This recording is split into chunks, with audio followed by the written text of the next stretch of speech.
Assalamualaikum warahmatullahi wabarakatuh. Alhamdulillah wassalatu wassalamu ala rasulillah amma ba'du. Baiklah teman-teman, mari kita lanjutkan kajian kita kitab Matan Safinatus Shalat ya. A'udzubillahi minasyaitonirrajim. Bismillahirrahmanirrahim. Ila hadratin nabiyina wa habibina wa syafiina maulana Muhammadin sallallahu alaihi wasallam wa ala alihi wa sahbihi azwaji wa dzurriyyati wa ali badal kiram wal musannifin wal muhadditsin wal mufassirin wa jami'il malaikatil muqarrabin khususan mu'allif hadzal kitab Sayyid Abdullah Al-Adrami bin Umar wa khususan Syekh Muhammad Nawawi bin Umar Al-Bantani wa ila azwaji wa dzurriyyati wa ali baiti wa khususan liman yu'aminu ala nasri hadzal kitab wa khususan li syaikhiina wa liman ijtama'a bisababi wa barakati al-Fatihah. A'udzu billahi minasyaitonir rajim. Bismillahirrahmanirrahim. Alhamdulillahirabbil alamin arrahmanir rahim maliki yaumiddin. Iyyaka na'budu wa iyyaka nasta'in ihdinas siratal mustaqim siratal ladzina an'amta 'alaihim ghairil maghdubi 'alaihim waladdallin. A'udzu billahi minasyaitonir rajim. Bismillahirrahmanirrahim. Qala al-mu'allifu rahimahullahu ta'ala wa nafa'ana bihi wa bi 'ulumihi fid dharain. Amin amin ya Allah ya rabbal alamin.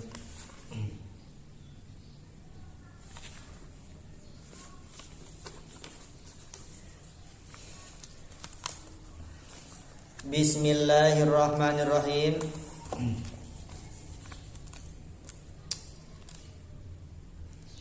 Wa yajibu alaihi lan wajib alaihi ing atase si wong al istibra'u apa ngepri ngelebaraken istibra minal bauli saking nguyuh hatta yagliba sehingga yentah ngelindi mendominasi ala dhannihi ing atase sangkaane si wong annahu ing setune baul la yaudu iku ora bebalik ya si baul wala yakhruju lan ora keluar ya si baul atau ora metu ya si baul. Bismillahirrahmanirrahim. Kemarin sudah kita bahas ya pembahasan najis dan bagian-bagiannya. Sekarang masih ada kaitannya dengan pembahasan najis ya. Di sini tentang istinja dari buang air kecil dan juga buang air besar ya. Masih tentang pembahasan toharoh ya. Kata Musonib wa yajibu alaihil istibra'u minal baul hatta yagliba ala dhannihi annahu la ya'udu wa la yakhruju. Wajib hukumnya istibro ya. Istibro itu ngepri ngelebaraken atau dia itu membebaskan. Di sini ngelebaraken atau membebaskan dari apa? Atau membersihkan ya. Dari kencing. Ketika kencingnya itu sudah selesai, maka kita itu wajib istibro. Nah, supaya apa istibro? Fungsinya supaya si air kencing kita itu tuntas keluarnya ya. Supaya tuntas. Ketika berdiri, kadang-kadang ada yang keluar lagi setetes, dua tetes. Nah, tetap meskipun satu tetes ataupun dua tetes hukumnya najis ya. Maka dari itu kita di sini hukumnya wajib istibro ya. Nah, supaya bersih, benar-benar bersih, benar-benar tuntas. Baik laki-laki ataupun perempuan, ketika buang air kecil atau buang air besar, dia itu harus istibro ya. Nah, istibro ada dua macam ya. Yang pertama itu ada yang wajib, ada juga yang sunnah. Yang wajib itu bagi siapa? Yang wajib itu adalah bagi orang yang apabila dia tidak istibro, maka dia itu tidak tuntas air kencingnya. Itu maka dia wajib istibro. Yang kedua ada yang hukumnya sunnah ya. Nah, yang hukumnya sunnah ini bagi orang yang ketika istibro dia itu benar-benar sudah tuntas. Nah, meskipun sudah tuntas dia itu hukumnya disunahkan untuk istibro, membebaskan air kencing ya, membersihkan air kencing supaya dia itu benar-benar bersih. Sampai kapan kita istibro? Di sini kata Musonib hatta yagliba ala dhannihi annahu la ya'udu wa la yakhruju. Nah, istibro membersihkannya ketika kencing selesai itu sampai kita benar-benar yakin ya. Punya prasangkaan yang yakin bahwa si air kencing ini tidak keluar dan juga tidak kembali lagi. Nah, itu ya. Kemudian caranya beristibro itu seperti apa ya? Macam-macam caranya. Nah, caranya ada yang istibro itu pakai dehem ya, ada 3 kali ya. Atau juga dia itu menyentil, nyelentik bahasa Jawanya itu, menyentil zakarnya, itu cara yang kedua. Atau juga dia itu cara istibronya mengurut ya, maaf agak sedikit jorok, ini mengurut zakarnya dari ujung sampai kepalanya itu, batangnya diurut supaya benar-benar tuntas ya. Atau juga caranya dia itu istibro berjalan kaki, paling banyaknya itu 70 langkah ya. Itu cara-cara istibro diantaranya. Atau dia itu ketika kencing, kaki kanannya itu agak sedikit jongkok ya, agak sedikit jongkok, kemudian kaki kiri agak sedikit bawah. Itu cara beristibro, baik laki-laki ataupun perempuan, supaya benar-benar tuntas. Kenapa? Karena banyak ya orang yang mendapat siksaan kubur itu gara-gara kencingnya belum tuntas. Maka syariat itu harus ya kita itu beristibro. Nah, harus diperhatikan ketika kita mau sholat itu, apabila kita memakai CD ya atau celana dalam, lebih baik celana dalamnya itu dilepas. Kenapa? Untuk ihtiyat ya, untuk sebagai kehati-hatian ya. Siapa tahu kan ketika kita kerja campur keringat dan sebagainya, campur dengan cairan-cairan yang keluarnya dari dalam. Nah, ketika ada cairan yang keluar dari dalam, maka tetap hukumnya dia itu najis ya. Seperti apa? Seperti keluar madhi ya. Ketika capek kan biasanya keluar madhi itu. Atau juga keluar wadi ya, wadi. Nah, atau yang lainnya. Maka ketika sholat ihtiyatnya itu harus dilepas celana dalamnya ya. Nah, juga bagi perempuan ya, laki-laki ataupun perempuan. Nah, biasanya yang paling sering basah itu ya, mohon maaf ini ya, perempuan ya. Nah, itu pembahasan tentang rutubah atau basahan terhadap farjinya perempuan itu banyak versi ya, ada 3 pendapat ya. Seperti di dalam kitab Takrirat itu ya, hukum basahan dari kemaluan perempuan itu ada 3 ya. Ada yang mengatakan suci secara pasti, ada juga najis secara pasti, ada juga suci secara kaulsah ya. Nah, yang pendapat pertama suci tohiratun qot'an itu dia si rutubahnya itu, si basahannya itu yang keluar dari area luar ya, dari area luar farji ketika dia duduk. Nah, si perempuan ketika duduk itu area luar yang terlihat itu basah. Nah, basahan disebut dihukumi suci. Nah, ada juga yang menghukumi najisatun qot'an. Nah, ketika dihukumi najisatun qot'an itu dia si cairan atau basahannya itu yang keluar dari dalam ya, dari dalam. Itu maka dia dihukumi sebagai najis. Maka lebih hati-hati dan ihtiyatnya ketika kita mau melaksanakan sholat, harus dilepas dulu celana dalamnya. Tapi kalau memang benar-benar bersih ya silakan, nggak apa-apa dipakai saja kan, seperti itu. Yang penting kan suci. Nah, itu ya istibro ya, supaya terbebas dari air kencing, sisa-sisa air kencing. Kemudian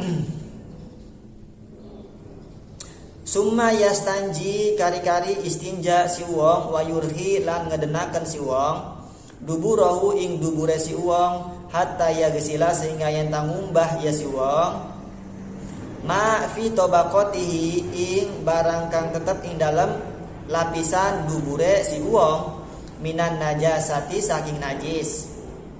Nah, kemudian setelah dia itu buang air kencing atau buang air besar ya, dia apa? Yastanji beristinja.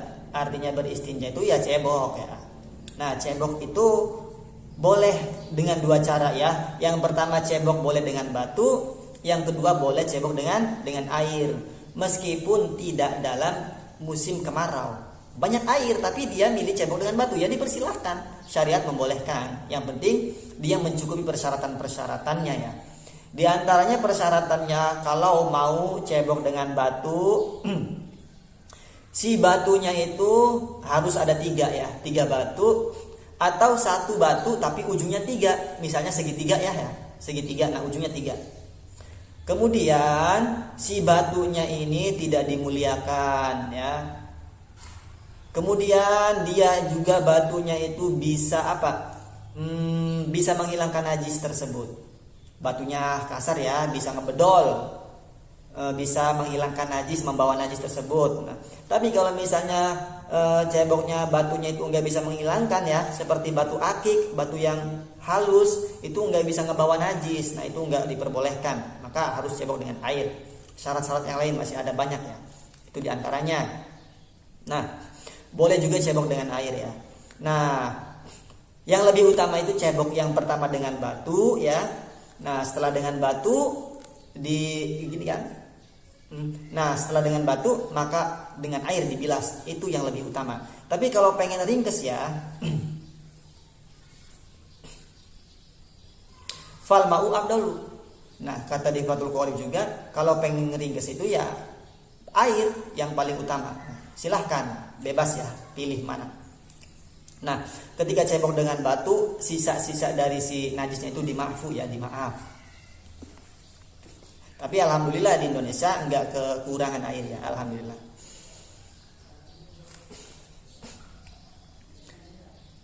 Nah kemudian summa yastanji wa yurhi duburahu hatta yagsila ma fi tabaqatihi minan najasat. Nah ketika dia beristinja, dia itu harus ini ya apa, supaya si duburnya, si pantatnya itu mesin pemotong kotorannya itu harus terbuka ketika cebok, ketika istinja. Apa fungsinya? Supaya kotoran yang menempel pada lapisan-lapisan pemotong kotorannya itu, najis di situ hilang ke bawah ya. Nah makanya dia itu harus dibuka ya, diedenkan. Nah nggak boleh ditutup rapat. Nah pokoknya gimana caranya supaya si itunya duburnya agak sedikit terbuka, supaya mudah menghilangkan si najis-najis tersebut yang menempel terhadap lapisan-lapisan yang seperti tutup limunnya itu.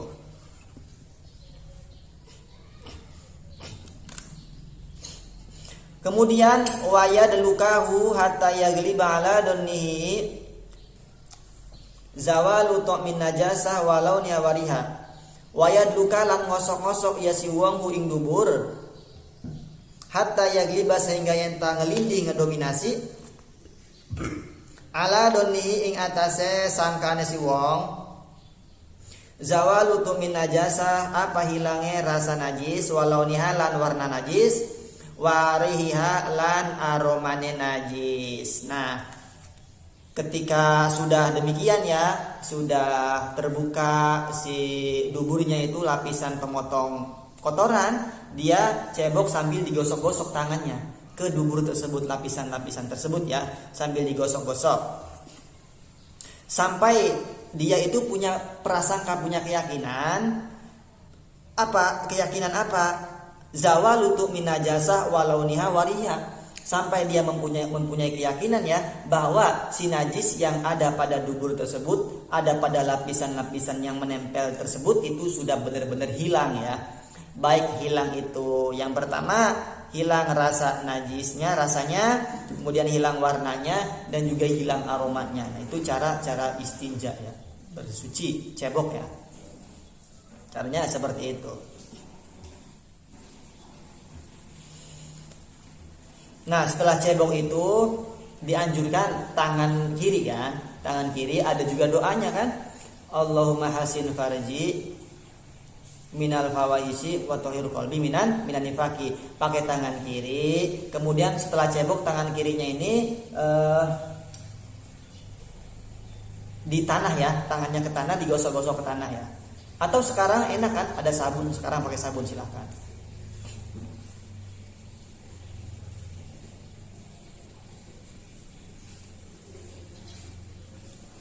Nah harus diperhatikan juga ya ketika kita cebok, baik itu dari buang air kecil ataupun dari buang air besar, itu ya airnya juga harus suci, mensucikan ya, atau air mutlak ya.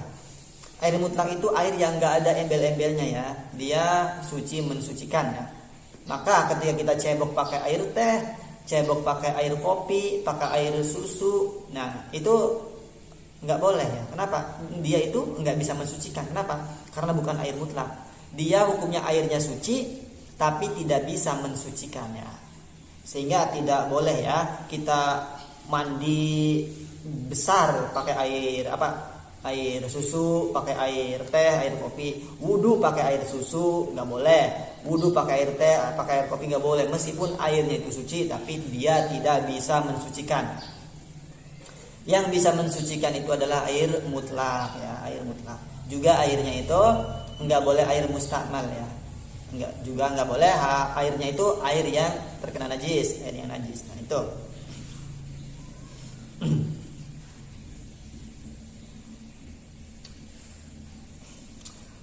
Wallahu a'lam bishawab. Semoga apa yang telah saya sampaikan, telah saya bahas ya, bermanfaat khususnya bagi saya pribadi, juga bagi teman-teman semuanya. Mohon maaf bila ada kesalahan dan kekurangan. Wabillahi taufik wal hidayah. Wassalamualaikum warahmatullahi wabarakatuh.